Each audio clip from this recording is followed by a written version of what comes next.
my god, can you hear that rain? London, what is this weather? Please.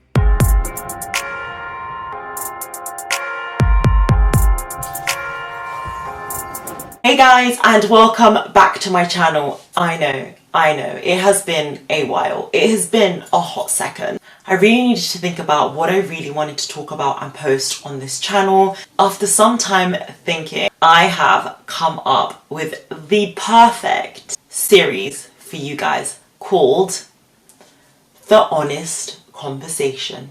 The reason why I wanted to start this series is because I wanted to talk about taboo subject that a lot of you guys are too afraid to talk about. We also have standard subjects about university. I get particularly a lot of unique questions, but I'm really excited to start this series. I've been wanting to do it for a while. I've actually been thinking about it for the last few months. I've been thinking about topics to discuss, topics to talk about. You guys have given me some amazing suggestions as well, so thank you very much for that. Don't forget to comment any sort of topic suggestion or topic ideas that you want me to discuss. Some of the topics are really gonna make you go, which is the whole point. So to start this topic, I wanted to talk about university. So things I wish I knew about university before I started university.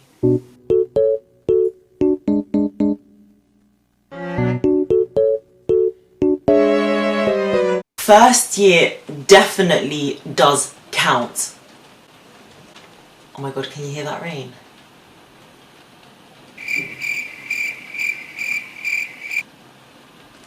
London, what is this weather? Please. Anyway, as I was saying, remember that first year does count. A lot of people go into university thinking they can muck about in their first year because it doesn't count. But yes, it does count. Specifically with certain universities, they say that first year doesn't count, but you still have to pass first year, and you still should make sure that you do perform above average, because when it gets to your final year, some universities do this thing where if you don't perform as well in some of your modules, they use your first year grades to substitute that. I remember like mucking about quite a bit in my first year. Nobody really emphasized how important your first year is and how those extra points can really help you towards your final grade. Well, for my university, it was certainly like that. Some universities say it doesn't count because whatever you do in first year doesn't go towards your final grade. But some universities say that if you perform badly in your first year, it won't affect your final grade. But if you perform well in your first year, it can make your grade better in final year. So it can never make your grade worse, it can just make it better, if that makes sense. Second thing I wanted to mention is the adjustment process. It does take a while to actually adjust to university, adjust to kind of, because you're still, I feel like at university, it's where you're kind of finding yourself a little bit. So definitely do go out there and explore, which is something I didn't do in first year. And my university was so bad with like social events and freshers, and I feel like for those students who didn't live on campus, they kind of didn't really end up socializing as much or didn't go to events as much. Or I certainly missed out on a lot of events because I didn't live in halls. So that's another thing. Definitely if you have the opportunity or have the money to live in halls, definitely live in halls. I personally, my parents live in London, so I didn't see a point in living in halls and spending my student loan on paying for hall rent. I just didn't see the purpose of that. Yes, it is great in your first year because you get to meet a lot of people, and that bonding experience that you have with students you live with in halls is different. It's a whole different ball game. If you can afford to live in halls, definitely live in halls. But if you live in London, save your money, sis. You will definitely want to save your money. It takes a while to adjust to university. It takes a while to adjust to the fact that you're not spoon-fed anymore. A lot of you guys are coming straight out of A-levels or sixth form or college, where you are spoon-fed quite a bit. I think college is more so similar to university than sixth form is, because sixth forms are often attached to a secondary school, so you share the same teachers as the kids in secondary school do. So a lot of the time you are spoon-fed, but when you're at university, it's up to you to perform well. It's up to you to make sure you're getting the grades that you need to get a job in the future. At the end of the day, when you're at university, your professors have absolutely no attachment to you. They're professors, they come in, they teach and they leave. Whereas when you're at school, your teachers need to make sure you pass, need to make sure you perform better because it looks bad on them. But because there's so many students in university, you will get more students who perform better than who do perform worse. So I would definitely recommend take your own initiative to work hard, spoon feed yourself. Like, don't expect anyone else to give you information. Go out there, seek information, make sure you're on target for things, because I procrastinated so much in my first year, and it was so bad because towards the end of it, I really struggled to keep up with things. And I know it's hard to not procrastinate in your first year because it's definitely the adjustment year where you're still getting used to the campus, you're getting used to the people, you're getting used to just having so much independence. But if you can navigate around that, please do navigate around that. The third thing I wanted to mention is that your mental health is key. And this all kind of, for me, fits in with being organized. I feel like the less organized I was at university, the more it affected my mental health, because the more I felt like I couldn't keep up with things. But if you organize yourself from first year, get yourself into the hang of having a routine and following through with that routine until your final year, it really does help with your mental health. Another thing that will definitely help keeping up with your mental health is understanding what kind of student services your university has, particularly therapy. I know a lot of universities have on-campus therapists and on-campus therapy that you can sign up for. So if you're really struggling with your workload, if you're struggling with your lecturers, they sort of help you communicate that. They help you figure out a schedule. They help you sort of navigate yourself around university and university life, because it is very different. So talk to people, make sure you talk to people, make sure you voice how you feel, make sure if you don't agree with something, stand up for yourself. You have to remember that you are essentially a small fish in a really big pond. This isn't a school full of 500 students. This is a university with thousands of students. Another thing I wanted to mention is, please remember that when you're at uni, you are an adult. You are an adult. You are just as much of an adult as your professors are. Like, don't just think because they're your professors you have to like abide by everything they say. Like, you need to hail at everything they say, because at the end of the day, they are human beings. They do make mistakes, and I feel like they're a lot more comfortable because you guys are adults. So they're a lot more comfortable speaking to you in a certain way. They're more comfortable being less professional, should I say. Some lecturers are super professional, but you get the odd lecturer, shall we say, that's a bit more fluid. So if you don't like the way somebody's speaking to you, stand up for yourself, even if they're a lecturer. So the next thing I wanted to mention is have a structured plan. And this kind of all goes in with the topic we're just talking about with your mental health. Have a structured plan, because if you don't have structure, you will really struggle keeping on top of things. I wish I structured the first 2 years of university the way I did my last two. And I didn't do that, and I realised the significant difference, especially in terms of grade and performance. You perform so much better when you have a structured plan. Sorry, I just did a little burp there.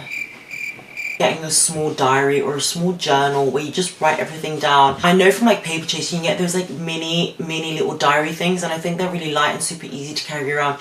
Don't overwhelm yourself with a diary that's like Monday, Tuesday, you need to do this, you need to do that, tick this box. No, make it really simple. Just get a diary with simple plain pages and write everything out yourself. I find that so much easier to navigate around. And don't overcomplicate things. I don't even know what number we're on at this point, but I don't remember what number we're on. Remember that when you start university, your career has started. Your career has literally started. Your career into the field that you want to go into has started. So make sure you get yourself involved in things. My university was really bad at like organising like student events. They had student events, but it was more like just clubby things. They didn't have many societies, and that's one thing I mentioned, I remember in my second year, to like my professors. I was like, we don't integrate with a lot of the students, we don't have enough like societies. For those of you wondering where I went to University of the Arts London, I went to UAL. I'm sure you've seen our merchandise everywhere, everyone wears the UAL bags, like we're super fashionable, we're like the fashionable university. So if you can find societies, integrate yourself within these societies, make sure you do things, keep active, because when you do go into a job in the future, everything you're doing at university will somehow impact your job interview. Whether you're applying for a job related to your course or not, you can always somehow twist it and say, I got involved with this, I got involved with that. This is where it's led me to now because of this reason, because of that reason. Go out there, explore. This is a chance for you to get to know yourself. It's a chance for you to get to know other people on the course.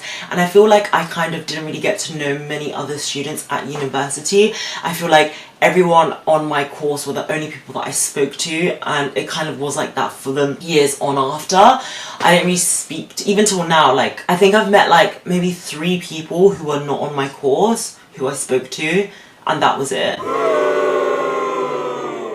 But you know what they say, having a smaller circle is much better. But nevertheless, it's important that you meet different characters, different types of people, because at university, that's where you meet all sorts of people. That's where you meet people that you like and people that you dislike.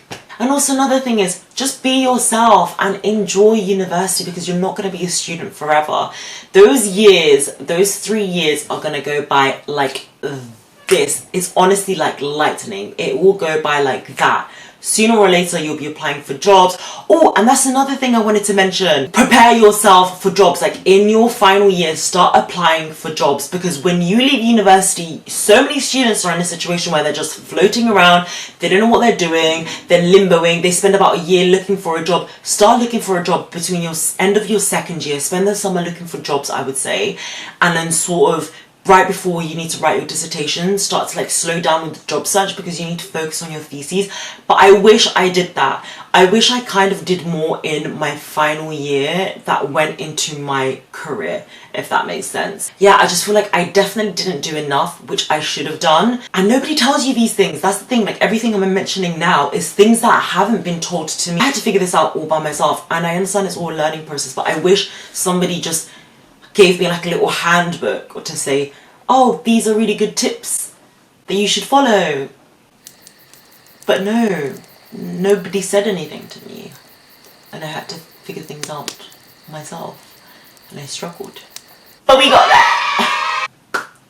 Last but not least, I want to talk to you about procrastination. Oh my god. Do not procrastinate. If you can hold off procrastinating, you have the rest of your life to procrastinate, sis.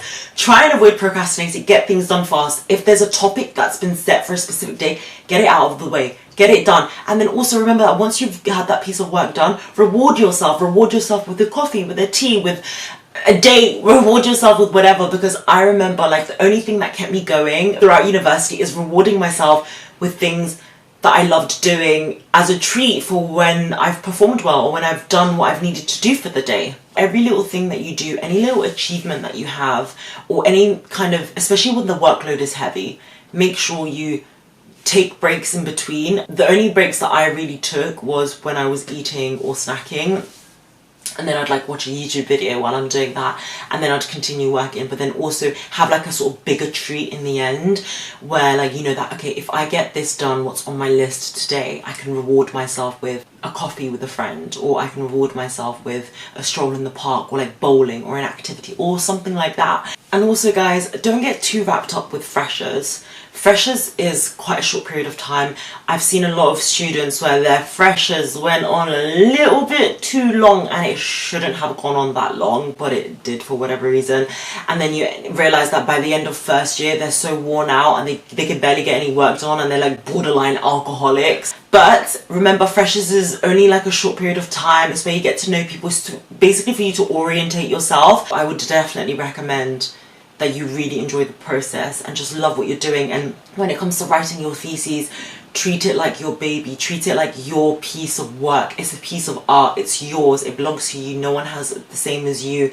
And enjoy writing it. That's the thing. A lot of people don't actually enjoy university. They kind of relate it similarly to school. And university isn't school. It's a big boy facility. Also, guys, please remember that freshers flu is a thing. Like, I don't know how things are going to be done now because of COVID, and whether clubs and pubs and stuff have any sort of restrictions. But freshers flu is actually a thing. Like, people get really sick from that. I don't know if you're going around kissing people, but freshers flu spreads like this. And some people in first year, I remember, especially the first month of first year, were so sick. So just don't bring it into class and stuff like that. Like, go see a GP regularly.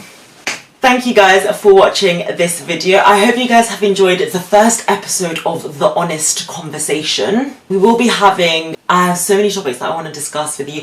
Also, please don't forget to leave a comment about certain topics that you want me to discuss. Don't forget to lightly tap the subscribe button, lightly tap the like button, and please leave a comment for more. Love you guys. Bye!